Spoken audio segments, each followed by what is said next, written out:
57 சங்கீதம். தாவீது சவுலுக்கு தப்பியோடி கெபியில் ஒதுங்குகையில் தனக்கு நஷ்டம் நேரிடாதபடி அல்தஸ்கேத் என்னும் வாத்தியத்தில் வாசிக்க தாவீது பாடி ராகத்தலைவனுக்கு ஒப்புவித்த மிக்தாம் என்னும் சங்கீதம். எனக்கு இறங்கும் தேவனே, எனக்கு இறங்கும், உம்மை என் ஆத்துமா அண்டிக் கொள்கிறது. விக்கினங்கள் கடந்து போகும் மற்றும் அது செட்டைகளின் நிலையிலே வந்து அடைவேன்.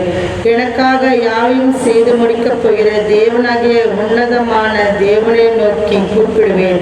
என்னை விழுங்க பார்க்கிறவன் என்னை நிந்திக்கையில் அவர் பரலோகத்தில் இருந்து எனக்கு ஒத்தாசை அனுப்பி என்னை ரட்சிப்பார். தேவன் தமது கிருபையையும் தமது சத்தியத்தையும் அனுப்புவார். என் ஆத்துமா சிங்கங்களின் நடுவில் இருக்கிறது. தீயை இறைக்கிற மனு புத்திரருக்குள்ளே கிடைக்கிறேன். அவர்கள் பற்கள் ஈட்டிகளும் அம்புகளும், அவர்கள் நாவு கருக்கான பட்டயமாய் இருக்கிறது. தேவனே, வானங்களுக்கு மேலாக உயர்ந்தருளும். உமது மகிமை பூமியினத்தின் மேலும் உயர்ந்திருப்பதாக.